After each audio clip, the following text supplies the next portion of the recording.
Absolutely. So if we get our speakers to come up and join us, you've got a great panel this morning. So we're excited. There are names along the table, so you can come and grab a seat. I suppose just for me to start and say a massive thank you to Heidi and Maria. It's been lovely being part of this as a practitioner. It's lovely, and I suppose my nervousness is always around academia because I'm not that smart. We just get on with it as practitioners. So it's been really lovely being part of this project, I suppose, seeing where we intersect and how we can support and help one another. You know, you have to move down there where your name is. Yeah, your name. Yeah, well done. There we go. That's the first problem solved. So I suppose, and today the invitation as a group worker sitting in rows makes me feel a wee bit nervous. However, it's wonderful and lovely to be here. But my invitation is to, if you have any nervousness about if you're an academic or a researcher and these practitioners and vice versa, try and grab a conversation with each other because you guys have so much wisdom and knowledge, and that's really what we want to kind of share, I suppose. In terms of this morning, I was on the way in the car listening to the radio, and if anyone listens to Cool FM, there's an ad at the minute talking about families and how difficult, you know, conflict can be at home and how important relationships are. And the phrase at the end is, it might actually be the name of the organisation, relationships matter. And I suppose in my 20 odd years of working in this kind of field in peace building in Northern Ireland, that's the thing that I've learned the most. It's not rocket science, but actually relationships really, really do matter. And when we can have good, positive relationships, we can have those really difficult conversations. You've got 4 amazing panellists this morning. So we're going to start with, and I hope to God I get your name right, Dr. Julia Palimo-Federer. Palmiano. Is that right? It's nice. An unwieldy name, I know. All the way from Zurich this morning. So we'll hear a lot more about Julia. We also then will have Sarah Cook, as we've been introduced to already, who will give us some information and share some of her experience around trauma-informed work. Then we have Dr. Nafis Hamid. We're so glad you came. We were nervous you weren't going to be here and I was going to have to make something up. So wonderful to have you all the way from King's College London. And we're going to then finish off with Enda Young, who is the Managing Director of Mediation Northern Ireland. And we got to work together for a number of years in Tide as well. So it's great to have the 4 of you here. I think we're going to invite Julia, maybe if you want to come up to the podium, just to give you a little bit more, and this is where I have to put my glasses on and read all these wonderful bios. So Julia joins us this morning from the Centre. She's a senior researcher at the Centre for Security Studies in Zurich. Also currently a senior fellow at the Negotiation and Conflict Resolution Collaboratory at the Harvard Kennedy Institute for Public Leadership. These are massive. My word, what a specialism you've got. Her research interests include critical, feminist and decolonial approaches to the inclusive peace processes, unofficial peace dialogues and the nexus between climate change and conflict, which I'm really excited. And she's also the author, and I'm assuming will be sharing more about telling us about NGOs mediating peace, promoting inclusion in Myanmar's nationwide ceasefire negotiations. So over to you, Julia. Thank you so much for being with us. Great. So, hi, everybody.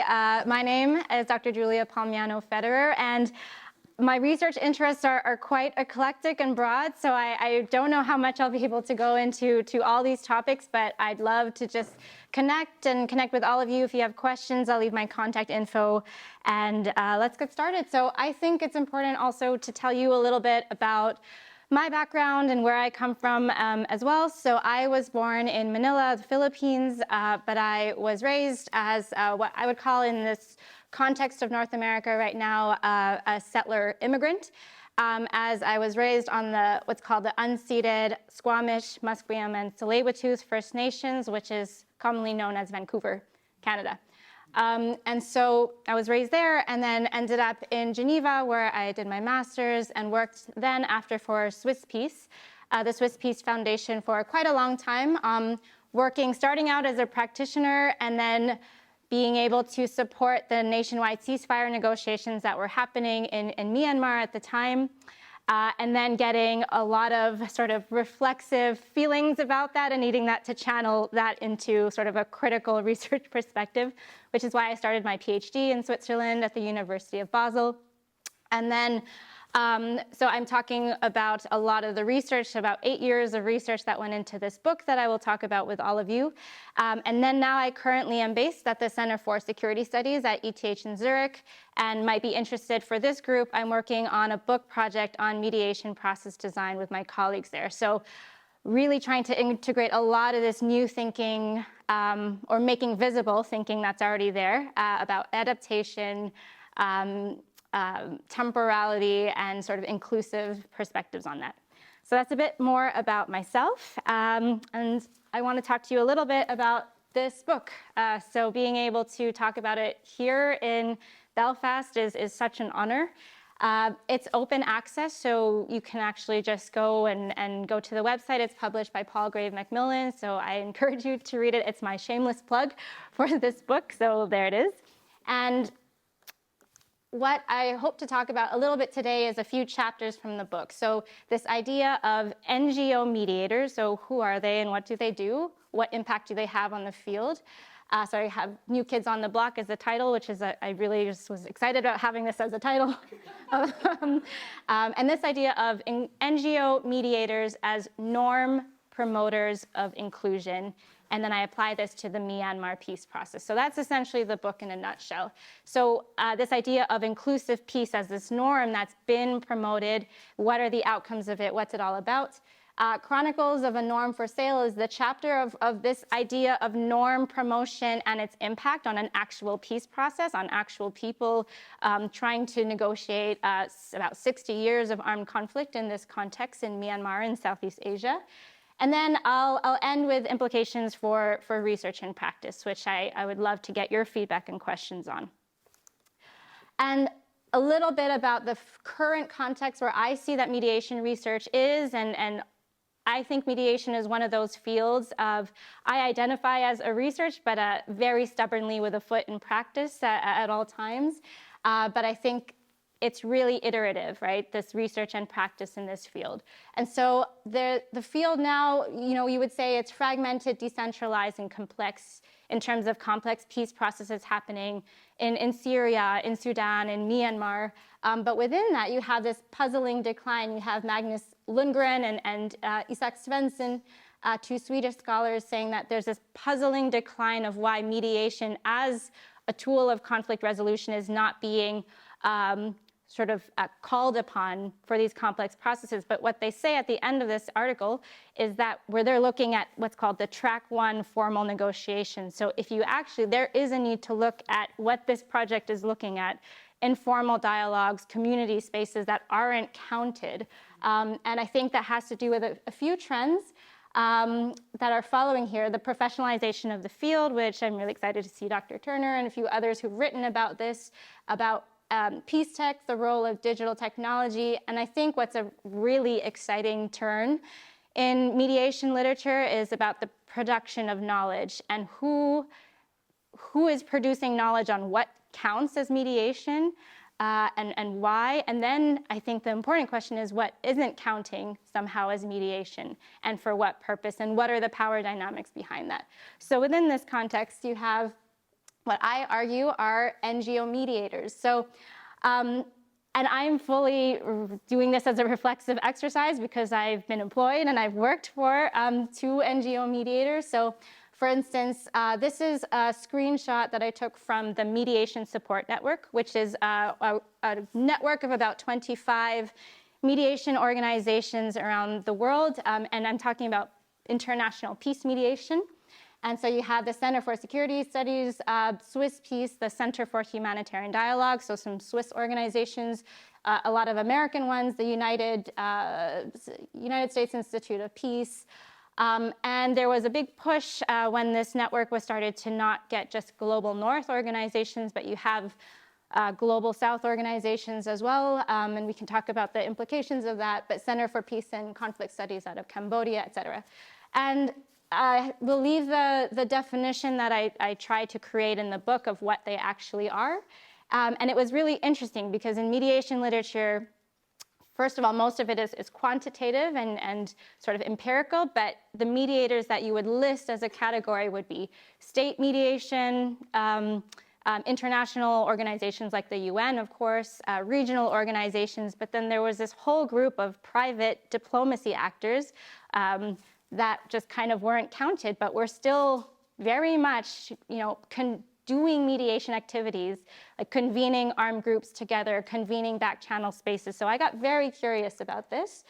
And I spoke with a few, in and around it's a small community. Like, people speak to each other, people work to each other as well, especially within sort of the Swiss space as well. So I was able to talk a lot about what they brought to bear, like why they were in the room. And what I found was that they were norm entrepreneurs. And this project, and let me explain a little bit what I mean by that, was a project that I did in the framework of a 3-year grant with 2 colleagues, Dr. Sarah Hellmuller and Dr. Jamie Pring, on the question of, are mediators norm entrepreneurs? What do mediators in this sort of normative turn in peace processes, the role may not be only to broker a ceasefire per se, but also to promote a certain set of societal norms aimed at redefining a society. And this is a big evolution from what mediation as an exercise is thought to be. And so we really wanted to kind of get at the heart of this and ask, well, to what extent are mediators, can they promote norms? Can they use mediation processes essentially as a site, SITE, of norm diffusion? So there's a few definitions that we worked with and what a norm entrepreneur is, and there's in international relations literature, there's quite a big literature on norms diffusion and how norms spread. And what is a norm? It can be anything from the norm of crossing a street when the light is green, or being able to promote women's inclusion as a norm of what should be or what ought to be. And so I looked at essentially NGO mediators as norm entrepreneurs. And what I think that meant, and I have a section of the book that became another book chapter called Cowboys or Mavericks, because I think the mediation community was a little bit incredulous, not quite sure what these new actors, these private diplomacy actors that I would argue only emerged in the last 30 years or so. A lot of them talk about the mediation in Mozambique that happened in the early 1990s as the first sort of NGO-mediated agreement. This was called the Rome Agreement in 1992, and it was mediated by this community de Sant'Egidio, which is based out of Rome. And from then on, you had all of these different organizations and NGOs that shifted their sphere of activities from humanitarian aid to service provisions to community work into actual mediation. And so I go into large detail about that in the book, so you can read the book. But I think what's important here is that they were using their NGO-ness. There's this idea that we're creating knowledge products. We're also part of civil society. We're also private. We're non-governmental. We're informal. And their mediation-ness, so we convene parties, we do back-channel dialogues, et cetera, to use that as a form of new legitimacy to kind of get in as an entry point into conflict situations without a formal mandate and actually having real consequences, which I talk about in Myanmar. And I think a lot of this sort of entry points was mediated, to say the word in this way, through this norm promotion exercise of inclusion. And so this I talked a little bit about. So this idea of mediators as norm entrepreneurs, I'll skip through that. So this little document is sort of this very powerful guidance that was developed over the few years, actually at Swiss Peace with colleagues in the building. And this is an example of knowledge production of what mediation should be. And inclusion was listed as a key sort of fundamental of what you need for a mediation process to be effective, which is a very powerful claim. And so this was the definition, and you're going to see a lot of scholarship that has emerged from that, so kind of inclusive mediation scholarship.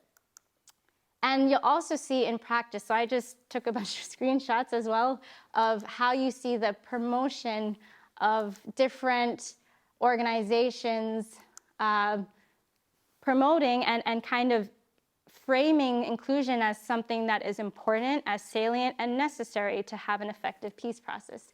And I want to really clarify that it's not that I am against or critiquing inclusion per se. I mean, absolutely not. But what I want to show in Myanmar is sort of the way it was promoted and the mechanisms under which made it very complicated and much more complex than what was being sort of framed here as what promotion of an exercise is. So I talk a little bit about this as well. And I'm skipping through for time a little bit, but I really think that NGO mediators have a lot of normative agency, or this ability to promote norms, because of all these NGO factors, characteristics, and because of the mediation characteristics. So this very powerful dual identity as both NGOs and mediators lend these actors a lot of alternative legitimacy, and they're kind of just flying under the radar intentionally and having big consequences for the field. So I'll spend a little bit of time talking about Myanmar, and I am not going to do it justice because it was an extremely complex conflict. It's been over 70 years of conflict since Burma became Myanmar, and there's different reasons of how we use the two names. Became independent from the British in 1948. And you essentially had a series and a large number of what they would call themselves ethnic armed organizations, so different ethnic nationalities vying for self-determination against a centralized government that was highly militarized.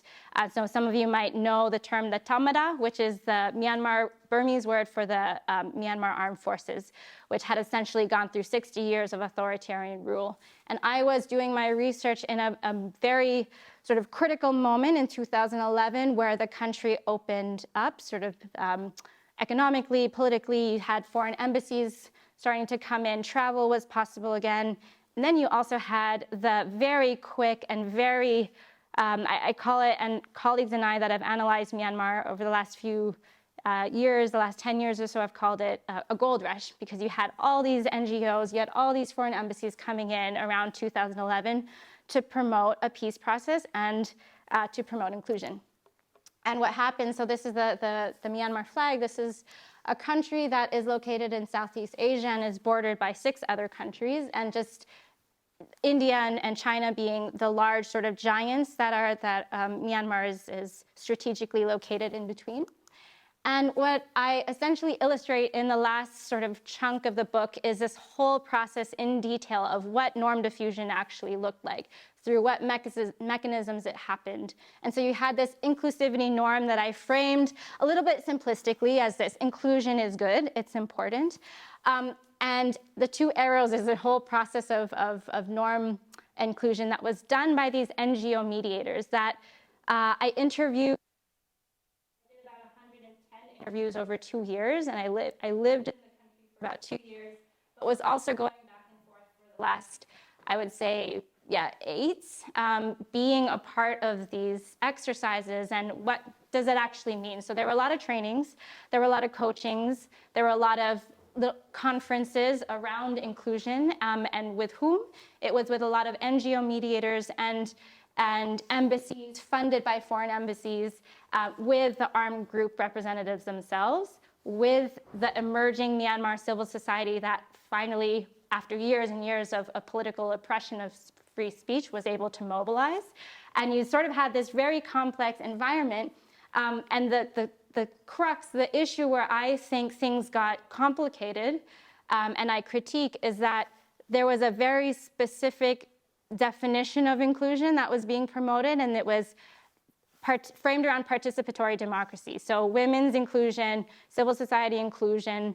But Myanmar already had about 70 years of their own definition of inclusion that was mediated by about 70 years of cultural and political history.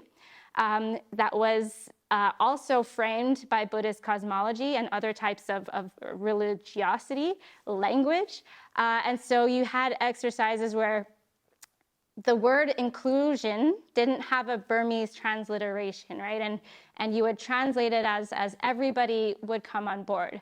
But then what did that mean? You had essentially the armed ethnic nationalities have this definition of inclusion, which was a very complex sort of system of ethno-nationalism. At one point, there were 40 different armed groups fighting against the central government, and they all had their own specific narrative. You also had the Burmese army, the Myanmar Armed Forces, where their definition of inclusion was what I call militarized state unity, where they've had this many, many times where there's sort of chaos that is either blamed on a political scapegoat or created, and then the army comes in to create unity by force, right, by armed force and control.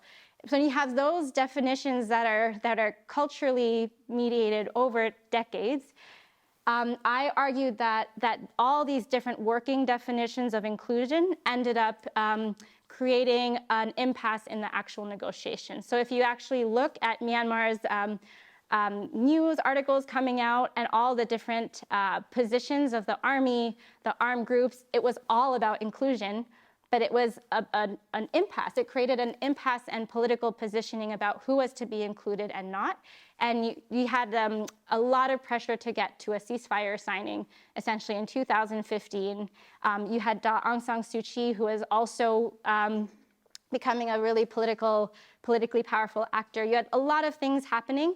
And I essentially argue that the promotion of inclusion without actual interaction between the narratives, beliefs, the norms, the community sort of orientation around inclusion actually resulted in a more exclusive outcome.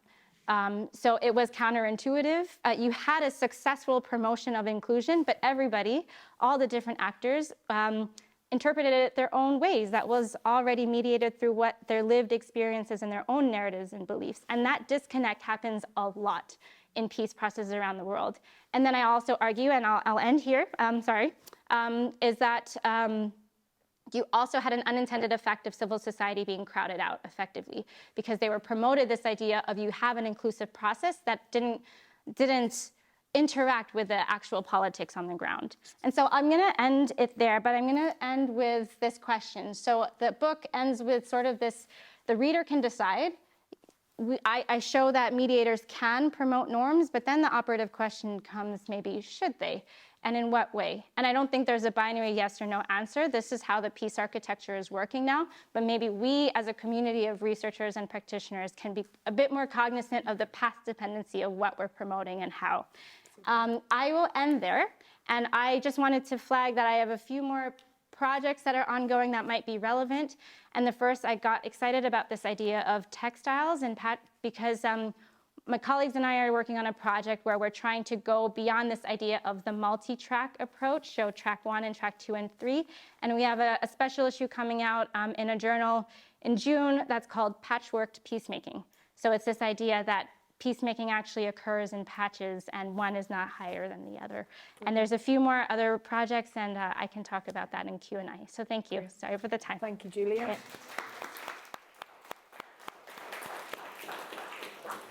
You're great. You said, I'm going to stop, and then you kept going. That's cheeky. That was very good. I like you. You got me. I was like, oh, I don't have to say anything. Brilliant. Thank you so much. Next up, we're going to invite Sarah Cook, who's a mediator, conciliation expert, extensive experience of working with people affected by conflict in Northern Ireland, but also internationally. Has been a community mediator in Belfast, facilitated lots of different dialogues between people of conflict-affected populations, and recently has been working on in Syria to train Turkish and Syrian humanitarian aid workers supporting the resettlement of Syrian refugees. Also a lecturer in the Conflict Transformation Certificate Program at St. Mary's University, Texas. Brilliant. Can't wait. Thank you so much, Lisa, and to the organizers as well for this really warm welcome.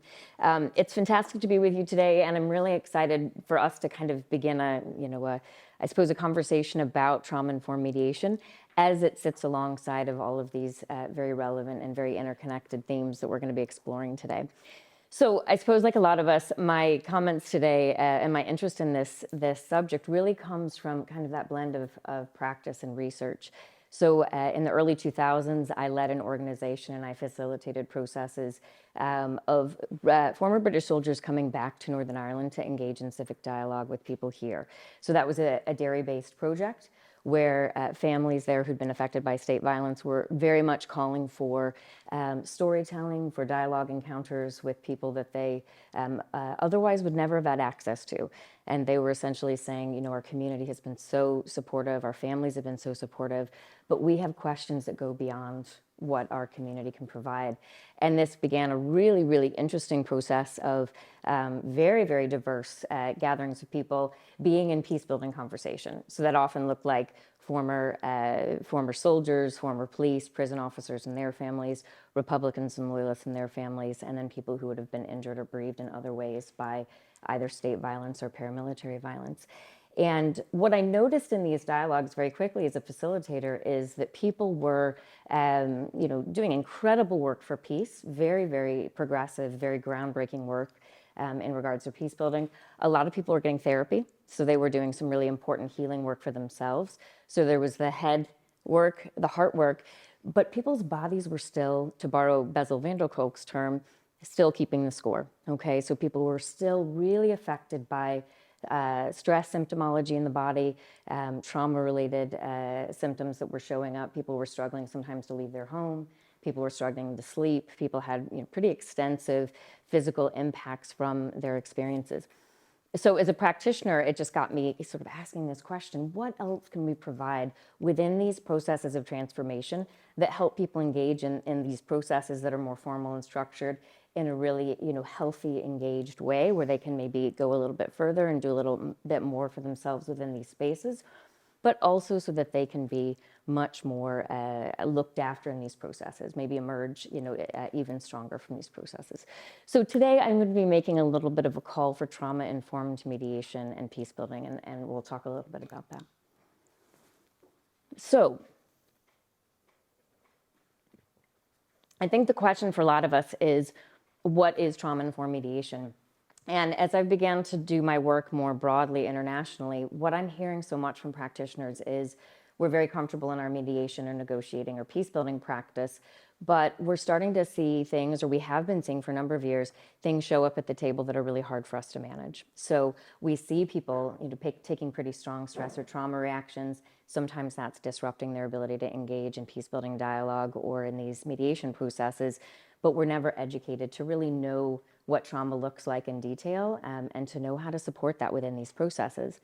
What we were also hearing from practitioners was, no matter how professional they felt and how competent they were in their spaces, at times they began to really be affected by what they were witnessing in the field, what they were sort of hearing around the mediation table, and sometimes even those biological processes at work around the table, which we've all been a part of, where people become quite overwhelmed sometimes in those spaces, and we feel it in our own bodies as practitioners. So mediators and peace builders saying, how can we deepen our practice? How can we sharpen our practice? So how do we think about trauma-informed mediation? So trauma-informed mediation is really designing processes and implementing processes that really take into account those very, very normal impacts that people carry with them from deep experiences of adversity, okay? So when people experience humanitarian disaster, when people experience trauma and war, it's really normal for that to show up in the body. Humans are wired for a response that's very biological to this type of human adversity. And so what trauma-informed mediation really does on a very simple and fundamental level is help mediators, help peace builders better understand what trauma looks like, because this often isn't included in our educational or training processes. So just understand a little bit more of that kind of elemental psychoeducation around stress and trauma in the human body. And then what that does is it helps us design processes that take that into account, okay? How do we anticipate how trauma might show up at the table, and how do we help manage that in those processes?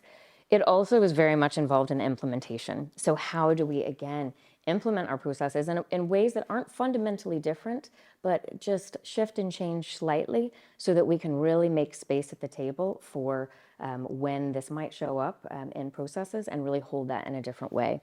And finally, follow-up. So in trauma-informed processes, there's a lot more kind of follow-up, meaning-making that can take place around not only the process itself, but maybe how people experience the process within themselves. There's a little bit of an added element of meaning-making with that. Now, this is the whistle stop tour because I want to share some research with you today as well. This will be very much in brief today, but please do feel free to come and grab me at lunch or at the break. One of the fundamental aspects of this is education, okay? So just adding a little bit of a training or an educational component to what people already receive in terms of grassroots training for mediators in particular, and maybe that university level training for peace builders, conflict transformation practitioners, humanitarian workers. So really just allowing us to expand our practice by understanding a little bit more about stress and trauma and the physiology of that and the biology of that. It also, I think, needs to involve more practice-based focus. So there's a little handful of us out there in the world going, trauma-informed mediation, we need to really focus on this. And that voice is starting to grow, okay? And we're starting to hear more people say, yes, this is an area we need to explore in practice, okay? So some of us are starting to bring this into practice, and we're raising this kind of question of how do we do this in a more focused way amongst colleagues, really expand this out, and begin to experiment in situ with how we can make our processes much more effective and deep-reaching by bringing in some of these trauma-informed approaches. And then this, of course, raises that question and that need for new conversations in the field. So what we're hoping is we'll begin to continue to expand this conversation and gather more mediators and peace builders into these spaces where we say, how is this working and why is it important? I'm going to give you a very quick case study on Afghanistan. So I've done some work in Afghanistan over the last 18 months with community mediators and peace builders, people who were community leaders in a lot of respects, but who've gone through this process of getting some extra training and education to really begin to deepen their practice into more formal mediation and peace building.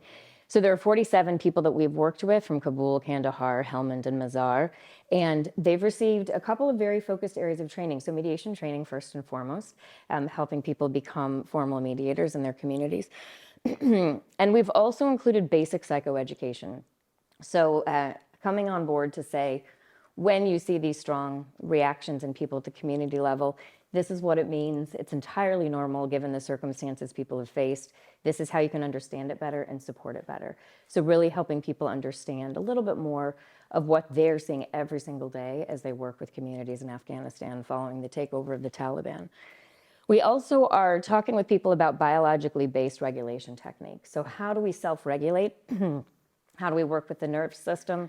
How do we support ourselves and others when we're experiencing strong stress and trauma reactions? So again, equipping community leaders with this perspective, and then working with them on actual trauma-informed mediation. So now that you have all these different component parts, how do we bring them together to really help people be much more effective in their practice in working with a community that is deeply, deeply, deeply impacted by trauma?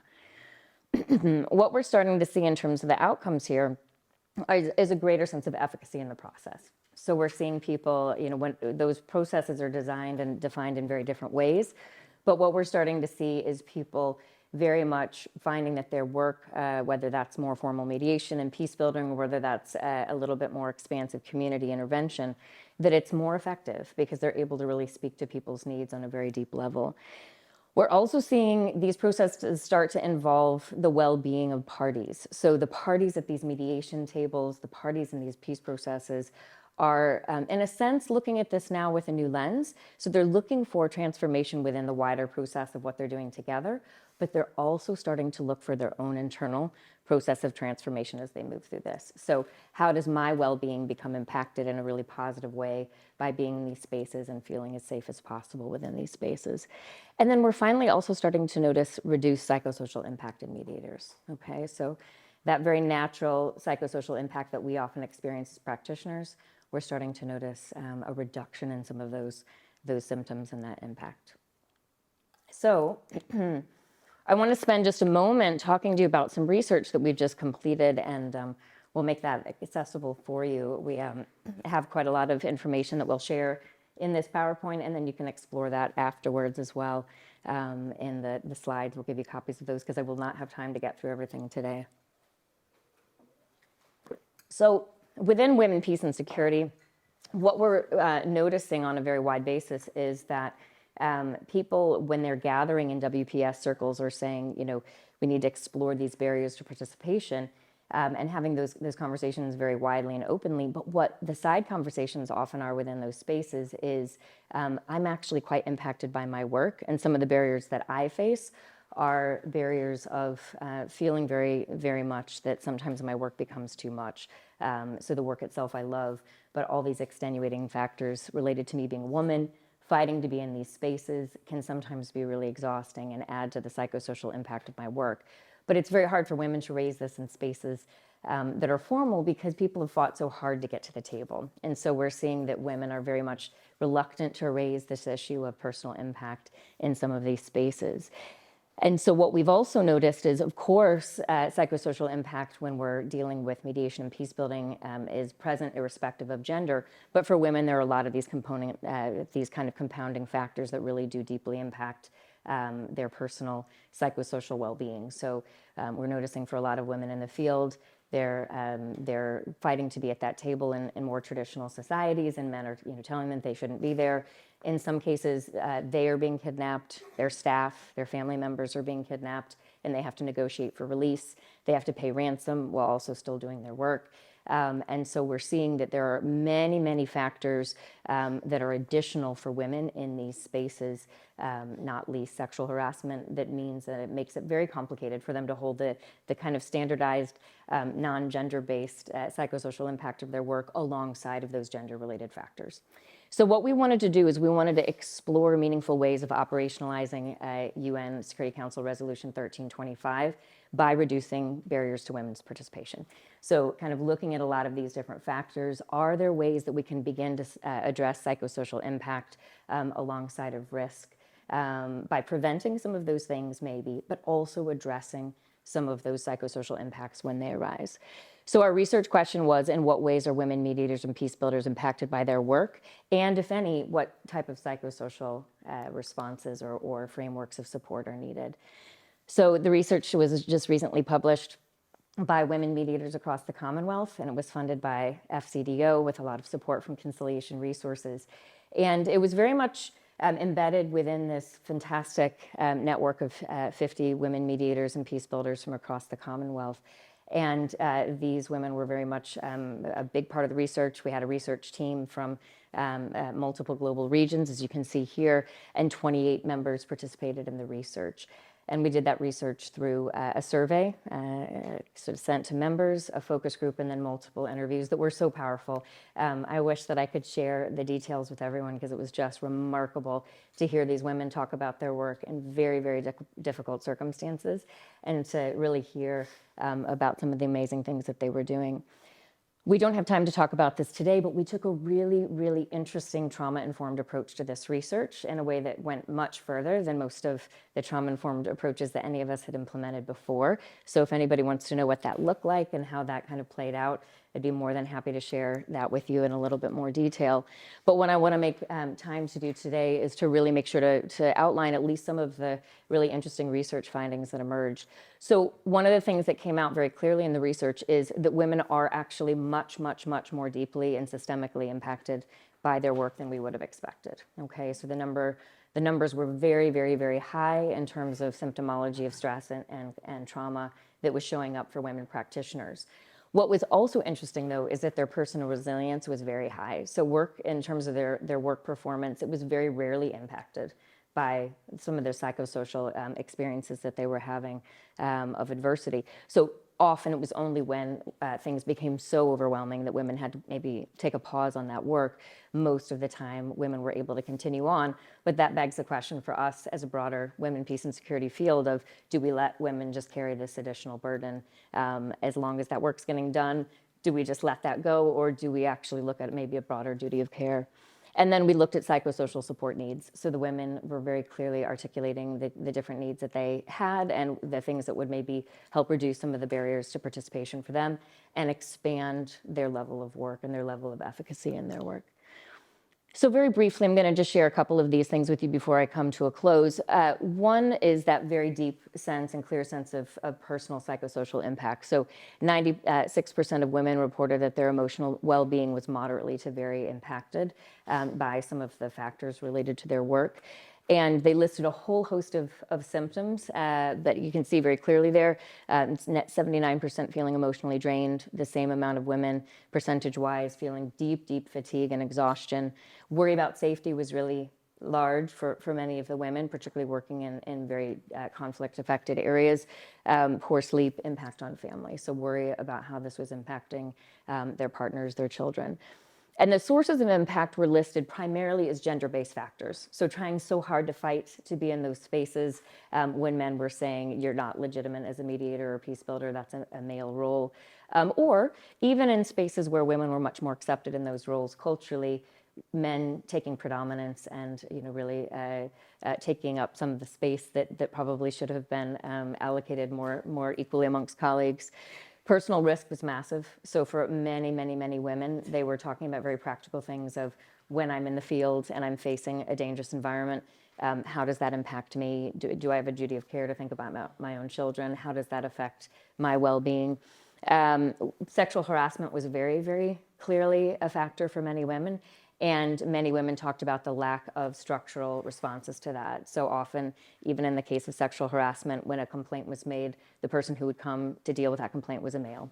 Okay, and so there was a lot of need for a different framework for sexual harassment prevention and response. And then this sense of being wounded healers. So women saying, we're very happy to do the work we do. We love the work that we do. And yet we carry some of this woundedness within us as well. And so how do we work to support or understand that differently? So we also looked, again, at professional resilience. Again, 86% of women saying that their behavior related to work was either not impacted at all or moderately impacted by the psychosocial impacts of their work itself. With 75% reporting that overall psychosocial impact of their work infrequently impedes how they're actually able to carry out that work. And they also listed some resilience factors, which I'm not going to go into detail about too much today, but work was seen as a balancing factor. Women were like, yes, my work impacts me, but I also gain so much from it, so much energy, so much affirmation. So women were really delighted with the work that they were able to do in this field. Gender was also a catalyst. So sometimes women were saying, absolutely, I can go in and work with rebel groups in a much more straightforward way because I'm not perceived to be a part of those spaces. And so I can move in and out of spaces in a more fluid way than sometimes male colleagues. Coping and self-care was really important. So even though structures of formal psychosocial support don't exist, women are creating them for themselves. And so we need to formalize, potentially, we argue for that in the research, formalize some of these structures, but women were talking about how they make meaning of their work themselves and support each other in that work. So that collaboration and that professional resilience were definitely a part of it. So I'm not going to say too much about this because I'm definitely starting to run over time here, but 98% of responses were saying that more psychosocial support would definitely expand their practice, enable them to be much more sustainable in their work, remove barriers that they face in terms of doing more work or more regularly. So you can see some of those things that are there, and you can certainly see what the women were asking for very clearly in the report itself. So the recommendations, I'm not going to go into detail there, but I want to just highlight that mainstreaming psychosocial support was one of the things that the women really asked for. They said we need to make this a conversation that we're not afraid to have publicly. We need to recognize from the UN and its related organizations, from other NGOs, from other WPS actors, that we can talk about this and not be perceived weak, and that there are going to be some formal responses. So you can see some of the formal responses they were asking for and what that might look like. So I've included some quotes that you can read if you take a look over this PowerPoint presentation later after this event. But I've also included my email address, so please feel free to be in touch. And the research link is there. So I would highly recommend that you look at the research. It's a really powerful piece of research with some really phenomenal voices of women coming to the fore. So I hope you enjoy, those of you that get a chance to read either the executive summary or the research, hope you enjoy that, particularly the quotes we've put in and we've included from women doing some really amazing and courageous work under some pretty tough circumstances. So thanks. Brilliant. Thank you.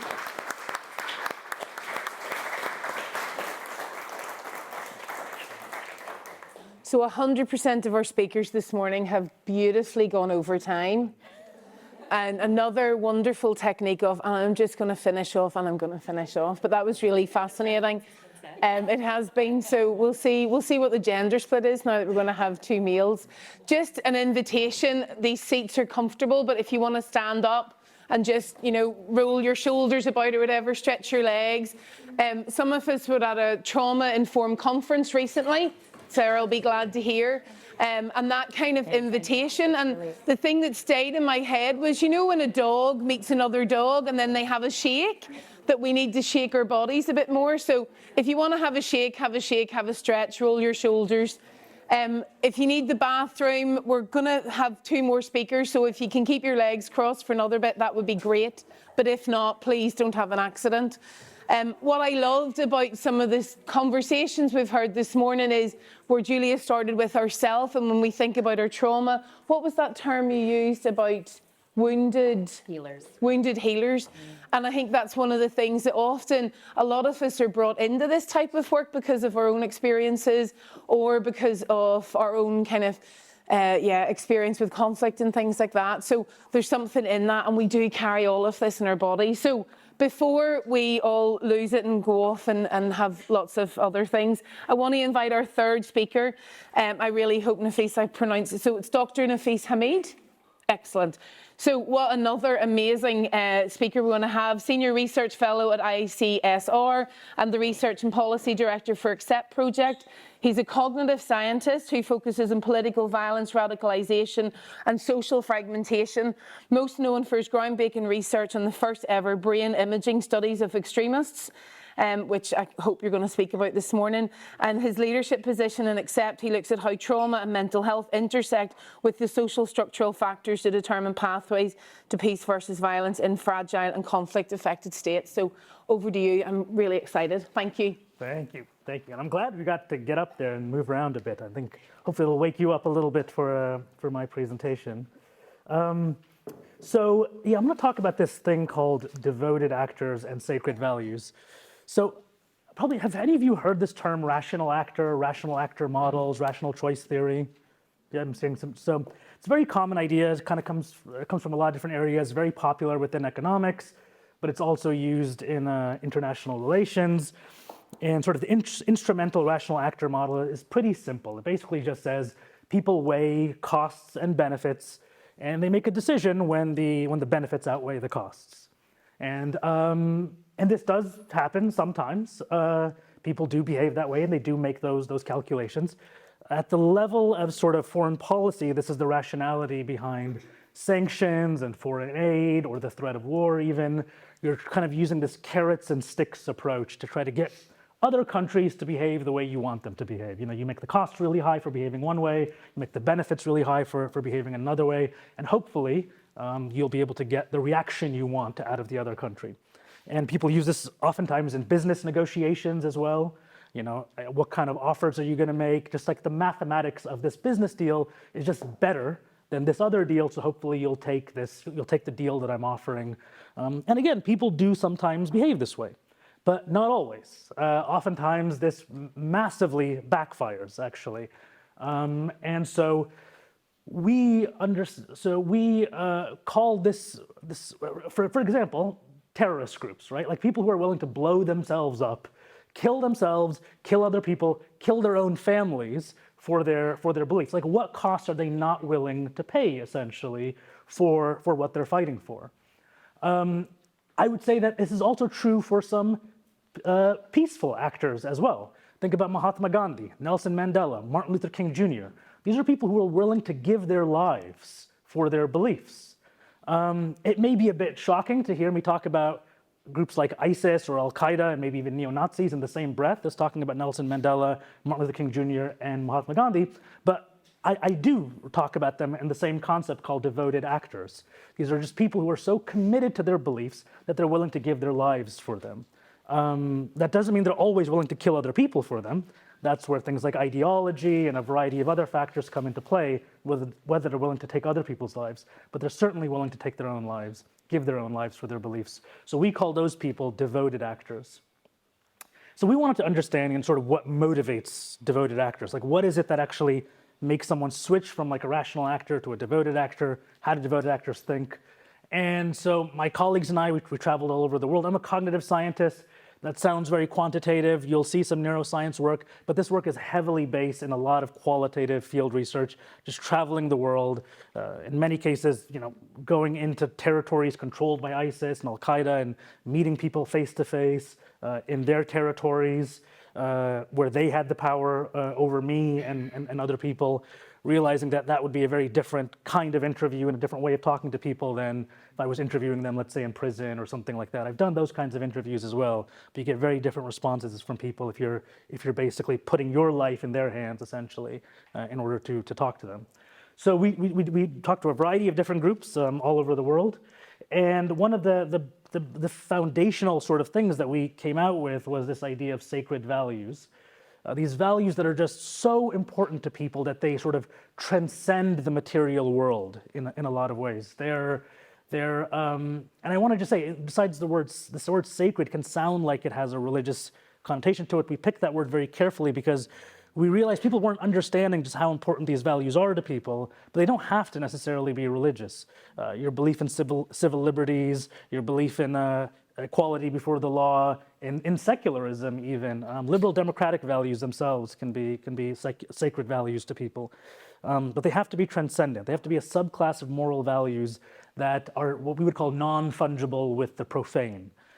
Which means that if I try to offer you some sort of material incentive to trade off that value, you'll not only reject it, but you could potentially even be offended by the idea of it. There's just no way you can mix these two things together. And obviously this makes it very difficult if you're going to engage in that more rational actor model, if you're going to engage in that business style negotiation where you're trying to use things like sanctions and foreign aid to try to influence people. If they hold sacred values, then you're offering them something that they see as essentially just non-fungible. You cannot mix these two things. And I had colleagues who did research in Israel and Palestine, for example, where they did a very interesting study where they offered this sort of two-state solution that they knew nobody really was going to like too much, and they asked them all these follow-up questions about like how morally outraged are you by this deal, or how good do you feel about the deal, how willing are you to accept the deal, how much violence would you be willing to engage in the other side for this deal. And so they have like the control condition where they just offer the deal. And then they wanted to do an experimental condition where they said, okay, let's do what the UN, what the US, what Western countries, third-party negotiators oftentimes tend to do, which is let's sweeten the pot. Let's often offer some foreign aid in addition to what was offered in the control condition. Now, by rational actor models, by your standard sort of international relations theory, this should make things better. This should increase people's willingness to accept the deal. It actually made things worse. People were now more morally outraged, less likely to accept the deal, and more willing to engage in violence against the other side. They were offended by the offer, essentially. It backfired.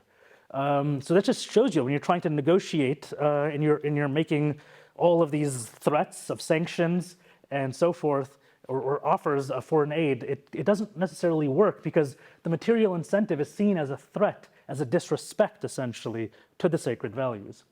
Now, what did work is, I'll talk about it a little bit later, is that they offered a third condition where they said, what if the other side makes a symbolic concession, essentially?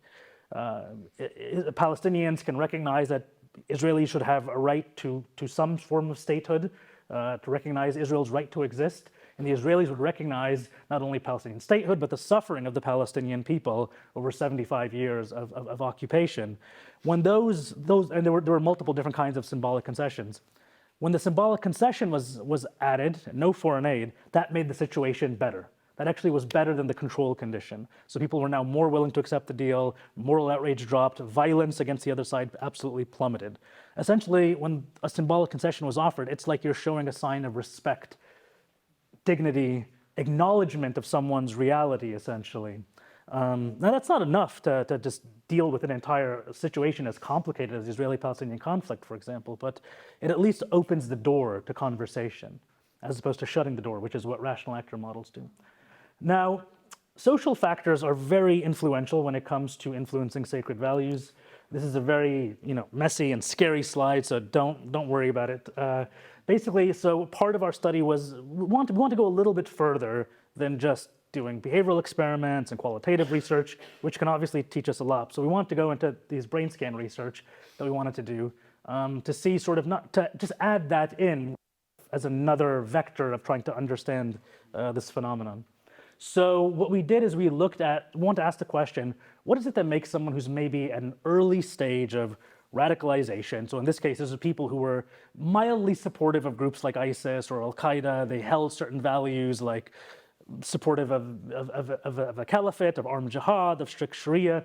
These were not fully fledged members of a terrorist organization or anything like that, right? They were kind of at the beginning of that potential journey.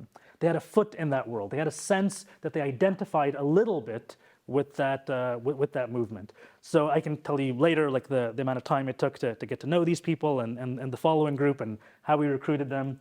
But eventually we were able to get enough of them into an fMRI.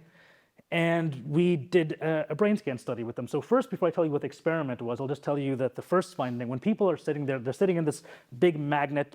Maybe all of you have had an MRI done, so you know what that's like. An fMRI, if an MRI is just a picture, then an fMRI is like film. It's multiple pictures, so it shows how blood flows in the brain. It can tell you what areas of the brain are more or less active at any particular moment. So when people were sitting there processing their sacred values, which we ascertained through a variety of psychometric measures beforehand, they're sitting there looking at it on a screen, and they can use a little joystick and they can say how much they're willing to fight and die on a scale of 1 to 7 for this value, 7 being martyrdom as well as killing other people. So what we found was that there's an area of the brain called the left inferior frontal gyrus that was activated for sacred values. Now what this area of the brain does is it's part of rule retrieval. It's used for a variety of different kinds of rule retrievals. It's not when you're engaging in any form of calculation. You're just saying, what is the rule that I'm supposed to apply to this particular situation? I'm going to apply that rule. So it's more in line with sort of deontological moral decision-making, rule-based, duty-bound moral decision-making. So it's not like utilitarianism or consequentialism or anything like that. There's no calculation going on. Here's the rule, I'm just going to apply it. We've now replicated this 4 times, and even with non-sort of extremist populations, if you will, and we keep finding the same area of the brain active. We did an experimental manipulation where for half of them, we made them feel socially excluded in this kind of sort of silly game. It's called Cyberball, where basically you're playing, you're on a video game, and you're looking at a little avatar of yourself with your name underneath it, and then you have 3 other players that you're playing with. You can see their picture and their name underneath it, and then you just toss the ball to each other back and forth. In this case, these were young Moroccan men who were living in Spain, and the other players were ostensibly Spanish. They looked Spanish, and they had Spanish-sounding names, and they just tossed the ball back and forth to each other. In the exclusion condition, the Moroccan player passes the ball a number of times, and then within a couple of tosses, the Spanish players just start tossing the ball back and forth to each other, and they just exclude the Moroccan player. Now, you would think this is a pretty small experimental study. What's that really going to do? Is that really going to have an effect? But this has been a manipulation that's been used, experimental manipulation that's been used in hundreds of studies. It's very powerful. You can see in eye dilation, you can see in skin conductance, you can see in cortisol and testosterone shooting up. It's kind of the perfect experiment because the person doesn't subjectively know that they're being made to feel all these things, right? But it actually is at a biological level inducing strong feelings of social exclusion, and it's going underneath the conscious radar. And then when that happens, basically you start seeing something interesting. Social exclusion does not affect sacred values. What it does affect is non-sacred values. All of a sudden you started seeing the area of the brain that was previously not active for non-sacred values come online for values that were non-sacred. And you started seeing people increasing their willingness to fight and die for those values. When they got out of the scanner, they started to then report more of those non-sacred values as sacred. So essentially what we're seeing here is that social exclusion seems to increase people's willingness to fight and die, making them more devoted actors, in this case violent devoted actors for their beliefs, but it's being determined, mediated by the sacralization process. So values that were before non-sacred, which means you could have interacted with them like rational actors. You could have used all the material incentives with them up until this moment. Now the social exclusion is hitting in. All of a sudden now they're becoming more like devoted actors. Your toolkit is now becoming more and more limited because now you can't use those rational actor techniques anymore. It's just not going to become effective. So social exclusion not only has all these negative effects, but also limits the kinds of negotiations, the kinds of offers you can potentially make to someone to influence them because now they're becoming more devoted in their belief systems. So what do you do with someone who's, let's say, much further along in the, again, I hate this term radicalization, but like in that process of joining, let's say, a violent group, an armed group. So for that, I recruited some people from Lashkar-e-Taiba supporters. This is a group based in Pakistan. It's an associate of Al-Qaeda. It's associated with Al-Qaeda, fights mostly on the Kashmir issue. And so for these guys, I got them into the scanner. And I was same kind of paradigm where they're looking at their values that are either sacred or non-sacred. They're using a joystick to determine their willingness to fight and die for those values. I saw a very different brain pattern activity here. We saw different brain pattern activity here. So if you look at these two areas of the brain, the ventromedial prefrontal cortex, this is an area of the brain that's associated with emotional integration in decision making. The dorsolateral prefrontal cortex is associated with sort of more executive functions, deliberation, self-control, so forth. Normally, these two areas of the brain are active at the same time and they're sort of interacting with each other. So, for example, you're at a restaurant, you had a nice meal, the waiter brings over a dessert menu, you go, ooh, I want that dessert, that looks really good, that tiramisu looks really good. That would be your VMPFC very active in that moment. But then you go, you know what, I'm trying to lose weight, that looks like a lot of calories, I'm not sure if I want that. That would be your DLPFC very active in that moment. And those two areas of the brain would then interact with each other. One would win out, you'd either order the tiramisu or not. I hope you order the tiramisu. I'm pro VMPFC here. And so for the non-sacred values, it was the same way for even the Lashkar-e-Taiba people. So like they for non-sacred values, they were both these parts of the brain were online, they were interacting, it was a normal decision-making process. When it was their sacred values, the area of the brain in green, the executive function area went offline. So it was only the area in red that was basically now making a decision. This is what I want to do. I don't need to think, I don't need to deliberate, I don't need to engage in any form of self-control over this issue. I know what I want to do, and that was, I'm going to martyr myself for these values. It was very high. So we know, okay, what do you do with that? I mean, how do you influence someone who has those attitudes, those perceptions, where they're willing to just kill other people for their beliefs? We know that trying to change their values in a very direct way is probably not going to work. People, again, that's seen as a threat that'll lead to a backfire effect, especially if it's for sacred values. So what we did is a more simple experimental manipulation, which is just a social norm intervention. So basically what we did is we just made them look at the screen. They could see what they rated for their willingness to fight and die for these values. They could press a button and then they could see what the general Pakistani community thought about their willingness to fight and die. Not other Lashkar-e-Taiba people, but just the general population. And they thought it was real. Turns out it was fake. We made it up as an experimental manipulation, and we told them about it afterwards. Half the time, the general population had the same willingness to fight and die as they did. And half the time, it had a lower willingness to fight and die than they did. And what we found was interesting. When there was a lower willingness to fight and die, when the general population, when the social norm, when they were off the social norm, essentially, when they saw that they had a higher willingness to fight and die in the general population, the DLPFC came back online. And we started seeing it communicating with the VMPFC again. When we asked them to reevaluate their willingness to fight and die for each of these values, they then conformed to the peer feedback. They then moved more towards what they now perceive to be the social norm. And this degree of movement was actually predicted by the level of activation of the dorsolateral prefrontal cortex. So there's a lot of things to be said about that. Maybe I can go more into a discussion. I'm aware I'm going way over time. But first of all, it means you don't need to actually change people's values the way you think you need to. Sometimes you just need to change people's perception of what they think their peers think about a particular issue. And it's more about action than about the value, right? It's about reducing willingness to kill other people, not necessarily change the value itself. But this poses a conundrum and connects to the first study. The social norm intervention only works if it's coming from a community they feel a part of, that they feel like this is my identity. This group also matters to me. In the wake of, let's say, a terrorist attack or something, there is this push oftentimes by other people to say, no, the broader community needs to condemn this attack and say these people aren't one of us, to create that sense of social exclusion between us and them. And while I understand where that motivation comes from, what you're essentially doing is asking the broader community that has one of the most powerful abilities to influence these people to cut their own bridges with that community. right? To then sever the one vector of influence we know actually seems to be effective at being able to change people's opinions. So the question, the conundrum is, how do you respond to these violent actions of these violent groups while at the same time still maintaining a degree of social inclusion?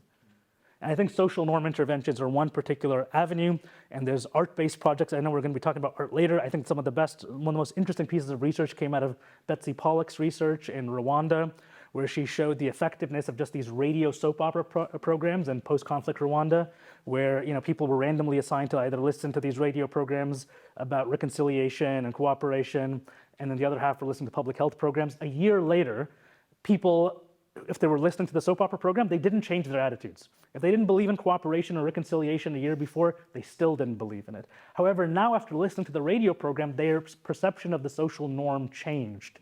They now believe that other Hutus and other Tutsis believe in cooperation and reconciliation. That change in perception of social norms led to actual behavioral change in cooperation and reconciliation behavior that she was then able to measure and report. So that's a particularly powerful tool. I won't really talk about the other things because I've gone way overboard, but maybe I can discuss them at a later point. Super. That was super.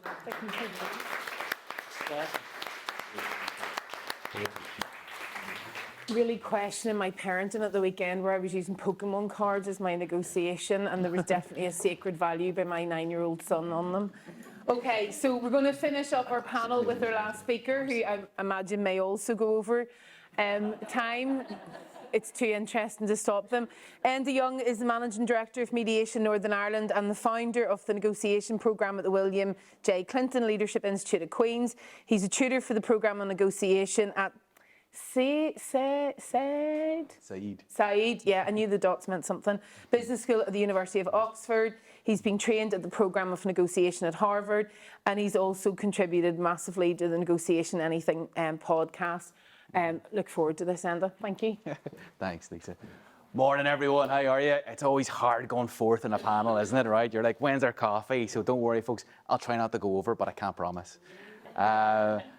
So lovely to see some familiar faces, and also a bunch of students who've been with me for the last few weeks in Queen's, so apologies you got me again. So folks, what I want to do maybe is bridge a little bit between the conversation this morning and this afternoon.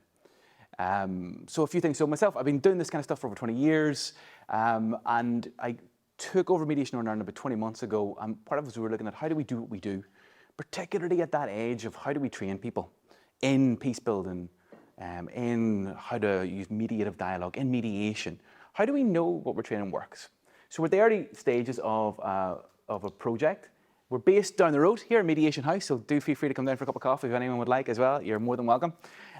We are a mediation development organisation.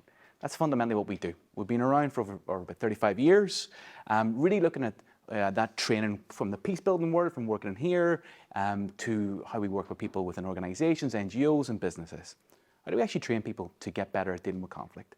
And when I took over, that's really what we're here to do. Our vision is a society that handles conflict better, whatever that means to you, wherever your map of the world is. So I guess, I don't have too many slides, but what I wanted to do was just use this one to sort of start looking at, okay, who's doing this stuff well? Who's training people in a way that's both quantitative and qualitatively measurable? So I'd worked up in executive education for a few years at Queen's, and I loved the work of Dr. Jeremy Gormley, who's a professor of simulation, which is a great title, isn't it, in itself, you know? And they just opened a brand new centre, the InterSim Centre, training doctors, medical professionals, and those people who are dealing at the really, really, tip of human behaviour, training people to have some of the most difficult, horrific conversations that you can imagine that humans can have.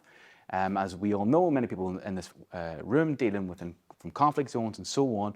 What have they learned as medical practitioners over the last 20, 30 years of training people within those conflictual situations, both from a social perspective, from a biological perspective, what works, what doesn't? And then we approached and worked with one of the founders of the drama school here, Dr. Paul Murphy, to look at, okay, what's the intersection between training people in drama and in training in the medical school, and can we use that to help people get better at dealing with conflict? Can we use that in a way to train the next generation of peace builders in a different, better, deeper way? Can we use that when we're dealing with people who are working within NGOs or working in businesses or working at the front line? If we're training them how to get better at dealing with difficult conversations, how do we know the training actually works? Right. So that was, I guess, the questions, and we're at the early stages of looking at this. So we've just ran our first cohort in the last few weeks, and you can get a feel for the centre here, folks. So for example, down at the bottom right is the cave. So this idea, and you've seen the first picture, is if we're going to talk about, for those of us who are mediation trainers within the room, a room setup, okay, if it's formal, if it's informal, natural light, what are those small nuances that make a tangible difference to us when we're dealing with others, when we're those third-party actors? And it's one thing moving the chairs around the room, which is great, but actually changing the room in real time to have half a dozen different rooms and that feel. And then also posing questions. If we're training people in this kind of work, is it better to be the assessor in the room or outside the room? Right? Does that change people's behavior when we're training them to be mediators? If I'm watching you and you're doing your 2-party, 3-party mediations and we're taking notes and watching you in real time, does that make a difference to your cognition to be able to actually change and shift your behavior to do this work better? So, and you can see some of the pictures there around actually watching this from outside, obviously behind different glass structures and multiple camera angles and recording you, looking at, if you say that, what are your micro expressions? What is happening to you in terms of, conveying your own biases and so on? And I think for us, it's that idea of going, how do we train people all the time, many organizations in this room have trained hundreds, thousands of people, how do you know it works? And is there any way to get better at doing what we do? And we're starting to look at, do we measure heart rate and so on and all of that? But what we realize is the complexities of that, right? And I love the slides are looking at, what's happening with our prefrontal cortexes and so on. That's absolutely where we want to get to, but also we want to be able to look at how do we put that into the field as well. We know doing this kind of stuff is expensive. So actually, how do we transmit some of the learnings that we've had working with the drama school here? So for example, when we're getting people into role plays, right? Many organizations rely on role plays to train in drama. How do you actually really get people to believe what they're doing? How do you get them to then de-role in a way that's trauma-informed, for example? How do you actually get them to embody that role when they're in that moment in time? Both when you're training the mediators as the mediator, and actually feel like you're really practicing, and actually as the person, and actually for us, we could have taken actors in, and we do use actors in different stuff before, but actually choose not to do that here, because when you're in the receiving end of that, as many of us know within trainings, mediation, negotiation, conflict resolution trainings, to actually feel what it's like to be in the room with that person. But actually not just in a role play, but we're very clear there's a big differentiation between role plays and simulations. One's deeper, one's much more cognitive. And what we're already seeing, or even from the early days, is one actually changes your sense of confidence, I guess, as well. And this is something we see a lot of, and we're really hoping to do a bit more exploration of, is quite often we train mediators, we train people to be able to be peace builders, and all of the things in between. We do the course, we send you off, and good luck in the field, right? So how do we actually not just know that the behaviors that we're teaching you to actively listen, paraphrase, summarize, and so on actually make a difference, cross-culturally and so on, but actually, how do we give you confidence in your gut to be able to be in those really difficult environments? So that's kind of a lot of the stuff we've been doing, folks, and I love this quote here as well, and that idea of being creative. And it's a wonderful setup over in Queens, and I guess what we're trying to do over the next few years is be at that tip of research around where is that intersection between medicine, between drama, which I'm really looking forward to hearing some conversations this afternoon around that, and this field that we work in, conflict resolution, mediation, and so on. Folks, I've deliberately tried to not cut it back a little bit because I recognize that we're significantly over time in the middle of that. And again, also we're at the start of this research phase as well around what we do. If we're training you on a one-day difficult conversation program, actually what does that look like if we're doing it over 8 days for our big formal mediation trainings? And actually, how long does it take to train somebody in this work? We have many conversations, and you look at different providers, both here and internationally. Is it a 40-hour course? Is it a 60-hour course? And then do we sign you off and you're now, a peace mediator, right? What does it actually mean? And particularly when we're looking at the world and of the research here of transformative mediations, and that deeper stuff. Yes, if we're looking at facilitated mediations and you've got your processes and you've got your defined and you're doing workplace and so on, that's one thing. But as we all know, how do we actually scale it up in the transformative peace mediation world? And then how do we measure it? How do we make sure we help in a training environment? How do we know what we're teaching you actually works? And how do we measure that over a period of time? Because my belief is if we can change it up by 20 or by 10%, that makes a massive difference both to your organizations, never mind internationally as well. Folks, thanks so much. Cheers. Thank you. So not only were you on time, you were under time, Enda. Well done. Thank you. That gives us a little bit more time to open the floor for some questions and things like that. So if you've got one kind of percolating, find your words and also just go for it, because there's maybe somebody else is trying to think of something similarly. You do need to have the microphone, so if we can just remember that. Maria's just kicking the bottle there. That's okay. Don't know what was in it. Who knows? We've got our first question. Oh, super, thank you. And Hi. feel free, introduce yourself. It's not going to have any volume to it. It's just for Alan to pick it up for the recording. My name's Cara McLaughlin. I'm here today with Uncultural in Derry. We work on a peace building project based around language. And I'm looking straight at you, Julia, because I've had my question from the very start, which is the the private NGOs and actors. As soon as you started talking about them, I was like, who are they? Who funds them? And then at the end, you sort of tied in, should they be having the conversations?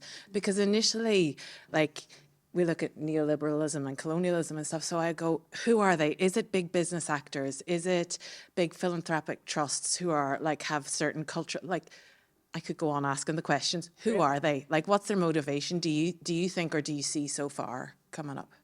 Thank you. Go for it, Julia. Okay, thank you so much for your question. Excellent. I think we're all wondering, and I tried to really understand that in my book, write it in the book. You know, it's NGOs that I think operate largely in Europe and North America, so that I use that wording of the global north, if I may, but increasingly also around the world. And I think I don't want to I do have a critical take, but I am also part of this world as a researcher practitioner. And I think mediation actors, but also mediation support actors. And so people that are, and that's a very blurred line. So who is actually mediating? Is it the UN? And then who's sort of supporting them? But I understand, and I use the illustrative example of, you can Google it, it's the Mediation Support Network, and it gives you an idea of the types of NGOs, a conflict resolution, bespoke, increasingly professionalized organizations that are doing this work. And I will say one more thing, and who funds them. So what I found, and there's been a really good Swiss peace report that came out recently on financing peace processes. And I know a few colleagues that worked on it, and it was one of the hardest things when you look for information that doesn't want to be found per se, especially when it's a lot of governments. So, you know, the Swiss piece is funded by the Swiss, or the crisis management initiative is funded by the Finnish. And so you have a lot of them being independent organizations, but still very influenced by the foreign policy of the government who's funding them. And then often a lot of them work on project basis. So we're going to do a 3-year women's inclusion project in the Philippines or Myanmar or Sudan. It's 3 years funded by maybe the British, the Canadians. So it's very patchworked, if I'm also going to say this, and leaves a lot for more. There's a need to research this and understand this better, because the implications are big. So thank you. Brilliant. I wonder how that ties in, Nafis, to sacred values. So if we're thinking about countries and governments and philanthropists, where would their own sacred values come in to influence and shape some of that work? The funders? Yeah. Yeah, I mean, it definitely can. I mean, you have philanthropists who have very strong values, and so they want, these organizations that they're funding to be able to push those values. I also know people who work in some of these organizations, and I know sometimes they really struggle with their role within them, right? Which is, Are they just supposed to be absolutely impartial and just there to bring people together and to just arrive at a, let's say, a lower level of killing or stop the killing regardless of what values get imposed as a result of it? And then at the same time, they do feel pressure sometimes from their organizations or from funders that no, you can't have peace under these conditions, you know?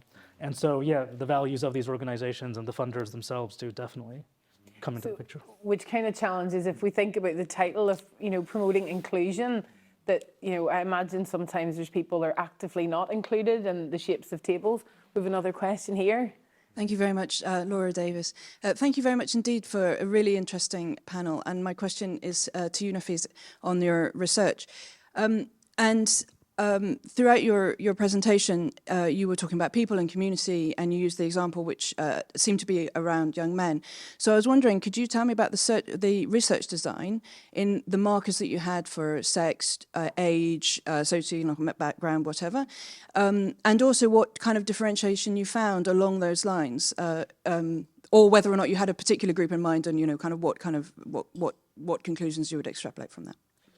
Yeah, so thank you. For the brain scans, it was only young men that we were scanning. Well, young men that we were scanning. They did tend to be younger for the early stage individuals, and the Lashkar-e Taiba guys were a little bit older.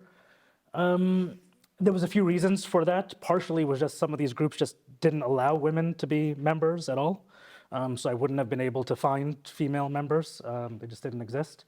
In other cases, it was just the percentages of where we were sampling from was just very few women, so it would have been very hard to even find women who had those beliefs. Some of the neuroscientists on the project also felt that there might be some structural differences, and therefore would change if we were going to do research on women, we need to essentially double the sample size if we were going to do that, to do some of the neuroanalysis. So for all of those reasons, we did constrain the gender to men. In terms of the other stuff, socioeconomic education, I sort of snowballed it. I was just looking for people who were actually a member of one of these organizations, supporter of these movements. Once I met one, I would meet other people through that. So the sampling strategy that was the sampling strategy, essentially. It was a mix of snowball sampling as well as respondent-driven sampling, essentially. So it did ultimately take me down pathways where many of these people were lower socioeconomic backgrounds, marginalized communities, so that would be my answer to that question. So it would be interesting. I wonder what the differences would potentially be with women. I did do research on women eventually, but it wasn't part of the brain scan research. So that was when I went to in Northeast Syria. I was able to find. I was doing research on sort of why people joined. I went to in Raqqa was one of the de facto capitals of ISIS in Northeast Syria, and there were men and women who were part of the organization in very different capacities. And I was interested in understanding why people who joined ISIS, why did they join, and then comparing them to their neighbors, essentially, as a control sample. Like there was other women and other men who lived on the same block as you, same socioeconomic background, they didn't join, and what was the difference? So I did interviews and focus groups, and then I eventually did survey studies. And what came out of that research, and that sample did have women in it as well, and there was some differences between the men and women, just sort of descriptively, statistically, on some of the outcome measures. In terms of dark tetrad, it was kind of typical differences you would see, higher levels of Machiavellianism for women, higher levels of psychopathy and narcissism for men, for example, higher sentences of antisocial disorder for men, or traits are associated with those things. But what was true for both of them, for the men and women, was that what was the best set of predictors of who joined ISIS and who didn't was a mixture of high adverse childhood experiences, which can be things from child abuse, sexual abuse, bullying, whatever, and low social capital. And low social capital is particularly important in areas like Syria, where it's a wasta-based system, where it's almost as important. Wasta there's no real good translation for that word, but it kind of sort of means social capital, sort of what your social currency is, if you will. It can go up and down based on how you spend it. And so when a wasta-based system where social capital is so important, sometimes more important than material capital, if you've had lots of childhood abuse and you're also in a situation where you just don't have any of the support network socially, friends, family, who can help you navigate your way through life. And you may, adverse childhood experiences have a whole host of negative impacts on a person's life, including can lead to complex trauma, higher threat sensitivity, lowered trust in interpersonal trust, in institutional trust, and so forth.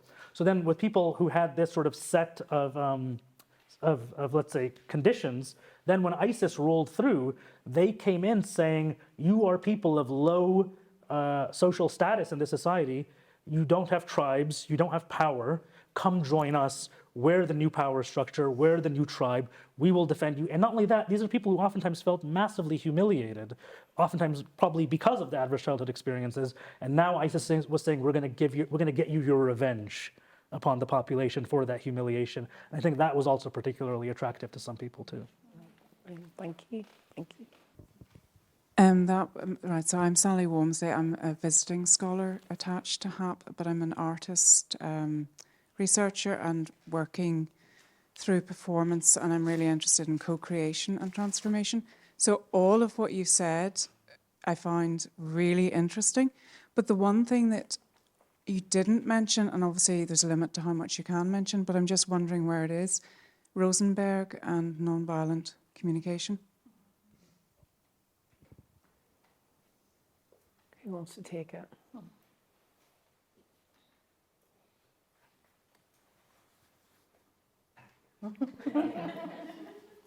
Great question, Sally. It's floored them. Do you want to take this? We'll take the other one and then we can have a think about nonviolent communication.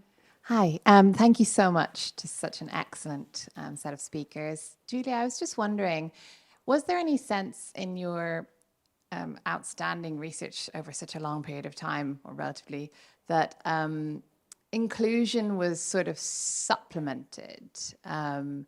It was a kind of a symbolic rather than a substantive or structural practice that, for instance, negated opportunities for justice or more substantive redress of the past, that inclusion was sort of a catch-all that allowed those processes to be circumnavigated in favor of, oh, this is just a innately good way of doing things, and so was kind of mistrusted or critiqued for that as well. Sarah, really briefly, I was wondering about the politics of kind of trauma-informed practices and how you navigate the tendency towards perhaps over-individualization. Obviously, your work is so important and what you described is really necessary and sounds familiar from my own research as well. But how do you kind of deal with that it can individualize or it can detract from broader political critiques? And really quickly, Nafisa, I was just wondering, your work seems to confirm the feminist principle that moral reasoning is relational as opposed to abstract. And I just wondered if that really interesting work fed back into the ways that you design your experiments, because, rather than presenting them as in abstract formulations, do you shift that kind of, or has that always been a part of how you framed your questioning? Thank you very much. Wow, great. 3 questions in one there. I like your style. Okay, so do you want to go for it, Julia? We'll start with you.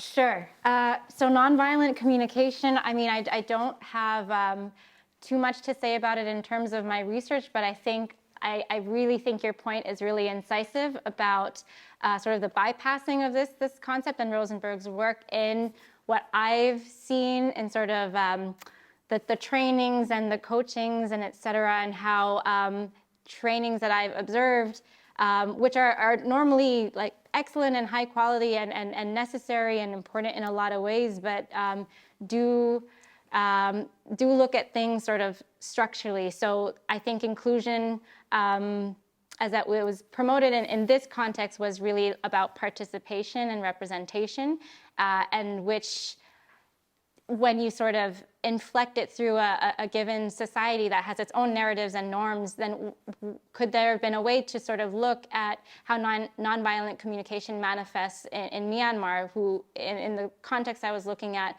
was dominated by Theravada Buddhism or Theravada cosmology. And so I think the way of saying it, and also maybe to get to your point a little bit about how are we sort of how much is inclusion, to what extent transposing a certain type of narrative of what a type of social norm, and how can that interaction between the existing norms, ways of being and knowing and doing, to call in sort of an indigenous perspective on this, how can we do that as a society better to bring in forms of that as mediated through that society. So that's what I'll say about this. And then in terms of your very, very good question, I mean, so when I had this book reviewed and also through the process, it was really like, that's all well and good that this inclusion norm you illustrated, it's beautifully promoted, but then what about China? What about geostrategic politics that is like the big fish in the room? And so I'm trying to say in the book that it's an ideational way to look at things, but understanding that there was co-optation of the inclusion norm. There was instrumentalization of armed actors that were using it in a strategic perspective, and that was also there. But it's definitely a way of not either or, but both and. So you could have had inclusion being given legitimacy by these international norms of promotion, both and with the interacting with these more strategic questions, and then it being a big old mess, basically, and then ending up in a suboptimal outcome for a lot of people. Yeah, brilliant. Yeah. Thank you, Julia. Sarah? To your really interesting question about kind of the politics of trauma-informed work and even just the kind of definitions of trauma, I think, you know, in a sense, we're moving into a new stage in terms of kind of some of these subsectors of peace building, humanitarian response, mediation. But I also think we're moving into a new space globally where we're maybe recognizing trauma in a new way and understanding it in a new way. And it's going to be a challenging time for us because I think that we both define trauma in this kind of narrow approach to it being a very clinical issue that people experience, or we're talking about it all over the place. I heard two girls in the walking down the street the other day talking about how traumatized they were because they couldn't find the dress they wanted. So we have both an overuse of the word trauma and maybe a very clinical understanding of the word trauma. And I think for a lot of us as practitioners, we're starting to try to understand trauma in a new way, to look at it collectively and communally, okay? And to also look at it as part of the normal human experience, that at some point or another, we are all going to experience something that exceeds our normal coping mechanisms. So whether that we define that as trauma or toxic stress, how do we start to recognize the role that this plays individually and communally? And I think that's where this gets really interesting and certainly touches on your research. How do we recognize this in a kind of way where we can look at it collectively in terms of impact, but also look at it collectively in terms of response, so that within peace processes in particular, people are much more able to act, again, with efficacy in these spaces because they're understanding their own trauma, their own community's trauma, and able to kind of mitigate that and get support for themselves and for other people, sometimes in a non-clinical way. Okay, so how do we build this into processes where that support is already there? So I think it's a really exciting time for us because I think as this community of both practitioners and researchers, we can begin to explore this, tease it out, and see how we can maybe redefine and also put in new structures of support for conflict or trauma-affected communities. Super, great. Thanks, Sarah. Yeah, and I'll just say the thing, I totally agree, yes, that it's relational. I think humans are relational. I think almost everything we do is relational. But there's this interesting thing where some people, when they hold these sacred values, they want to believe that it's not just social, right? They want to believe, no, these are my values, this is part of my identity, they want consistency. And if you do something to threaten that, then oftentimes that's going to lead to an adverse reaction. So I oftentimes find that if I just transform the relationship and just kind of leave the value alone, essentially, that I'll see the shifts happening. Oftentimes because these values are so abstract that they can mean different things ultimately, right? Like even if you believe in democracy, and that's a sacred value, there's so many different ways that can be instantiated, right? And so if you start attacking the democracy or the ideal or strict Sharia or whatever that is, then oftentimes you're almost reinforcing the fact that you're reminding them that they believe in this value in this abstract way. And I think just changing changing that dynamic changes it. And I'll tell you just from on a personal level, when I first started doing this research, I remember thinking like, I don't know what my sacred values are. Like I'm here talking to this person, trying to figure out what their sacred values are in this very sort of inquisitive way and trying to pull it out.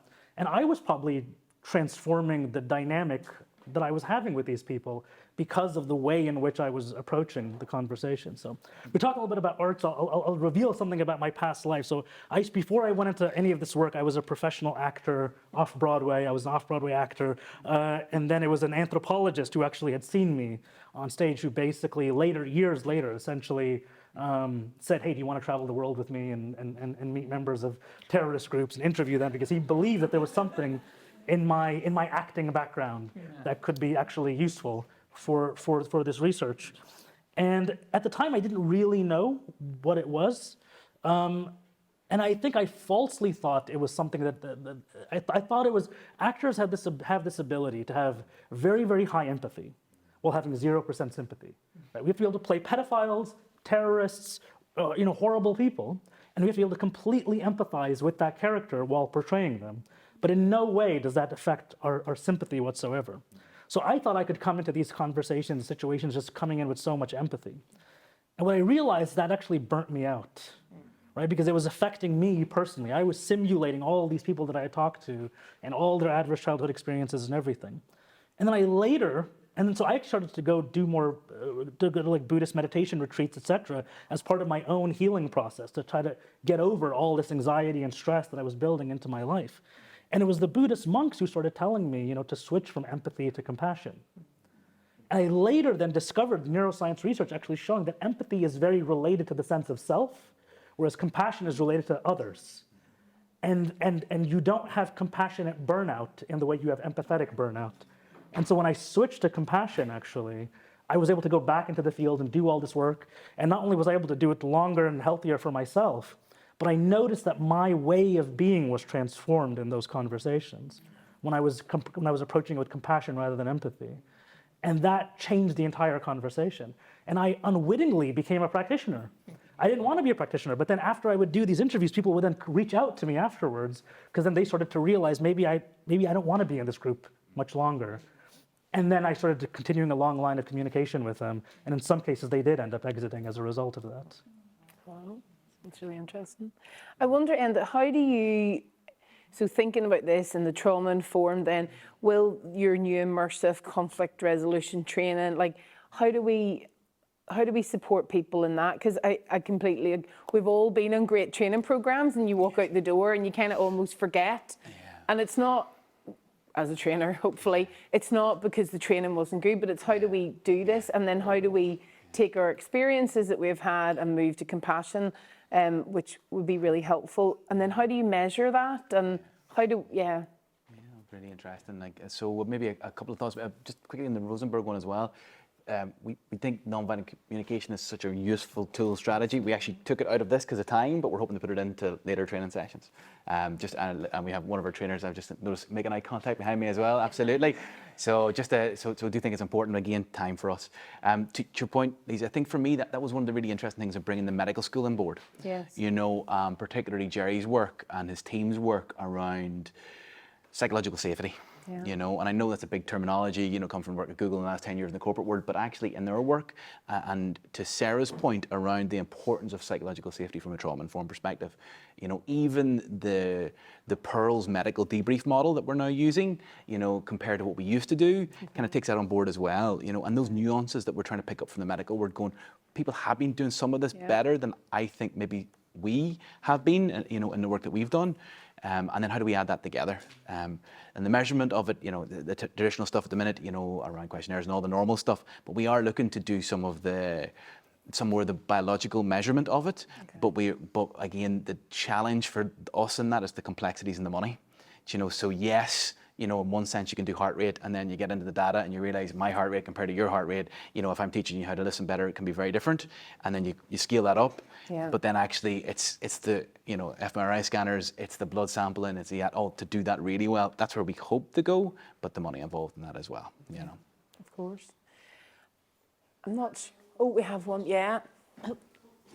Oh, she's on her feet. It's going to be a good one. I'm going to try and be quick. First of all, thank you so much. I'm glad that you all ran over time because I could have listened to every single one of you. I had 2 questions, Nafis, but Laura answered one of mine, so I'll talk to you later. And this is I thought it was for Sarah, but then I thought about it, it's probably for all of you. Based on personal experience, last year I found out that me being overly nice and overly looking after other people to my own detriment was actually not that I'm the nicest ex-combatant in the world, but it's trauma response. And I've been thinking about that for ages, and had I known years ago that was a trauma response, would my life have been different? So my question to everybody, based on your research, Paul, the drama stuff that you do, Enda, the drama stuff that you do, and girls as well, ladies, how early do we start educating people to know? Because I believe that we really underestimate our very young. And the work that I do, and I work with ex-combatants and the theatre of witness, and anybody can ask me about it, we actually pushed to take our very serious videos and workshops down to 14, 13-year-olds. And the response and the understanding we got from them was powerful. So would you agree that if we educated about all of these different backgrounds, that there would be a better difference and a better future for kids, for people? Oh, great, thank you, Anne. Whew. You went straight for it. I'll just say that, so I'm a researcher, and then I was actually speaking to someone about realizing why, or thinking about even why I became a conflict and peace researcher, whatever that means. I'm a parent now. I have a 2 and a 4-year-old, and I only started asking myself that question when they came around. And I realized it was because my parents left the Philippines because of a conflict and because of a dictatorship, and didn't speak to me about it for my whole life. And my experience as a conflict researcher was just me trying to go home, understand my identity, my ancestry, so that my girls could also understand. So then I am a very firm believer as well that anyone who thinks they're, NGO mediation, going to help other places, but then it has nothing to do with them is kidding themselves. So I think as early as possible, and I know the folks here will be able to understand how better, but that's as a researcher, I think, critical. So thank you for that question. Brilliant. Thanks, Julia. It's a fantastic question, and I think you've hit the nail on the head in asking it. And that what we're finding as we start to spread more trauma-informed peace building and mediation practice is that, without sounding trite, knowledge really is power. So particularly when I'm working with ex-combatants, you will literally see huge sighs of relief as I just put up common stress and trauma reactions and say, of the whole constellation of spiritual, mental, emotional, relational, behavioral impacts that we experience from stress and trauma, these are all normal. And people have often spent, particularly in the context of Northern Ireland, spending the last 30 years feeling really emotionally weak, thinking, what's wrong with me? And particularly in many of our cultures around the world, people don't actually talk about what's normal for trauma. And they don't talk about what they're experiencing. So we find that a lot of people have been suffering in silence for decades, thinking, I'm the only one who can't manage my own responses to my experiences of conflict. When actually, when we open that up into a communal space, just to say this is normal, automatically you get people going, I never knew that, I wish I'd known, I feel like I've spent decades, in a sense, suffering in silence because there wasn't a conversation about this. And so I think it's really important for us to do this for adults, because it's, many adults who've been affected by conflict and other types of adversity have been really suffering, again, in silence for so many decades. But it's also really imperative to teach young children, particularly in conflict-affected societies. And I will not go into the intergenerational transmission of trauma, but we know it's both nature and nurture. And so we need to really recognize that, and to recognize that generations of young people who have maybe not grown up in conflict, but have grown up in post-conflict societies, are also experiencing that impact within themselves. So it's really important for us to name that. And I will just say briefly, I've done this in my own family. And so the kids all speak the language of biological dysregulation and regulation and what happens. And they will say to me, Mommy, I think you're dysregulated right now. Do you need a minute? Can I help you? Or you're dysregulated and you're making me dysregulated. Any chance, you know? So it ends up being a really healthy, beautiful conversation to have, even in a family unit, because kids have that knowledge and they have that power, and they're not scared about these biological and emotional and relational impacts to adversity, and they can understand this is part of being human. And we don't have to sit in silence with that. We can do something about it for ourselves, but for each other. That actually responding to adversity is a communal possibility that we just haven't embraced until recently. So I think it's really exciting, and I think it's really something to look towards in Northern Ireland, how we begin. And it's happening in a lot of ways. I won't go into the details now, but we are starting to educate the younger generation about a lot of this, about resiliency factors as well as trauma-informed practice. So I think it's really something that is exciting and that we need to pursue with focus in Northern Ireland in particular. Great, thank you. Nafis, you mentioned something when you were talking about your research, that with the game, with the, oh God, you can tell I'm perimenopausal, brain's gone foggy, the Moroccan young men and the ball game with the Spanish, and that they didn't know that they were being excluded, so they weren't aware that that was happening, but there was biological, and it just made me think about some of the communities that I get to work in, that people they don't recognise their trauma, they don't know about their ACEs and things like that. It's just what life has been like. And then I know, Julia, you have looked into some of the environmental. So what became really evident during COVID was that we have these communities where there's been lots of trauma and they have no green spaces and no, you know, and that then made those cracks even bigger. So I suppose I just wonder, in terms of Anne's question, does that, when we don't even know about our trauma or ACEs and things like that, how does that impact us? Yeah, I mean, I think that there's a lot to be said about being able to give people an intellectual framework to then be able to notice things.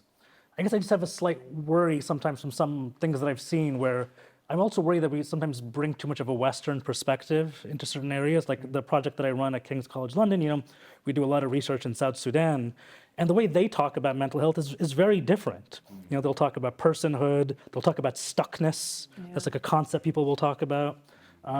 What's another one that people will use? They'll just say crazy. They'll just use the word crazy. I think it's really important to not necessarily enforce this Western language or ideas onto a population, and provide intellectual framework, which then it also leads to perverse incentives too, because sometimes some of these communities, they only get sometimes basic services because there's an NGO that's bringing those basic services, and that NGO has funding from Western organizations because it's providing trauma training, trauma mediation, something like that. So they have to then they have to tell FCDO or USAID or whatever other organization, yes, we're taking your understanding, your concepts, and we're applying it over here. And then now people almost the NGOs, certainly the local organizations, have to start using that language because that's how they're getting their funding. And the local populations are actually getting fed and they're getting water and food by participating in some of those workshops and so forth. So that just concerns me sometimes, that are we really, doing this in a way that's more organic, they're using the language of the local people and respecting that. Authentic, and then we'll come to... Maybe just one really quick thought on that question as well. I mean, my belief and our belief is that I think everyone from a young age should be taught how to handle conflict better. Culturally sensitive, absolutely. But, for example, we don't teach young people how to listen, really.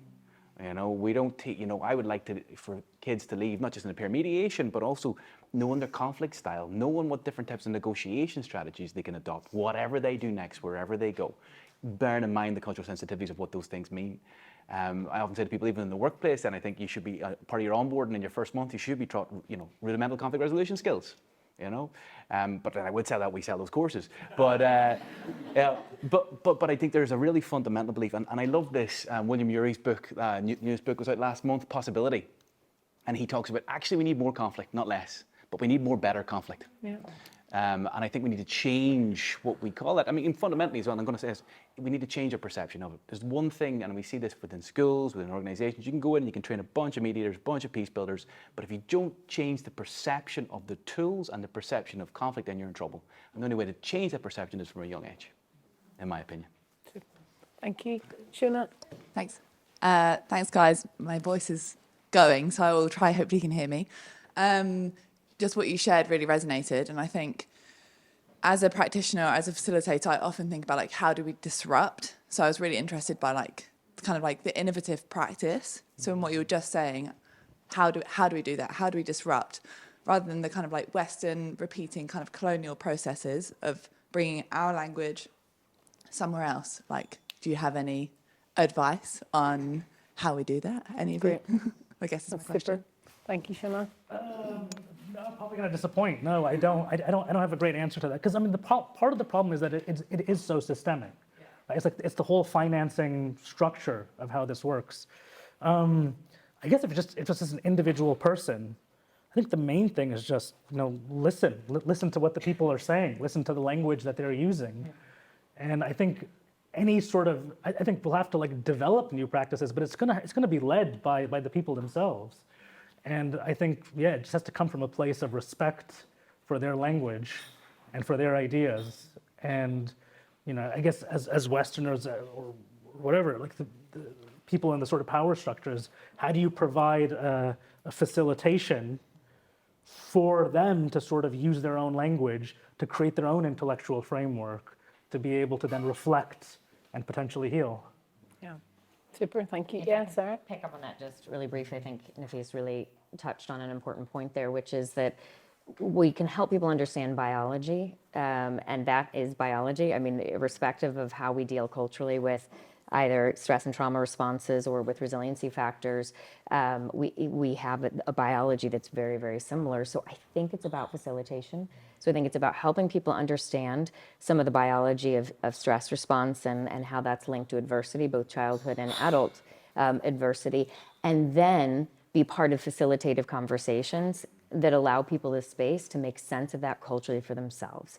So now that we know this little bit about biology, how do people within their own cultural paradigms define that in their own language, and then talk about what's needed in terms of response to that, particularly at a communal level, in their own cultural paradigms. And I think it's really, really important that we do that as much as possible outside of a global north kind of imperialism, that comes organically from within communities, or at least that facilitation maybe begins, and then the communities take that and run with it. So we're seeing that a lot internationally now, and it's really encouraging to see the different language, the different response mechanisms, the different ways that people are starting to kind of own trauma-informed practice and response for themselves. Thank you. Julia, yeah? Brilliant question, and I really wanted to share a research and practice initiative that I find and I hope to be disruptive in this space.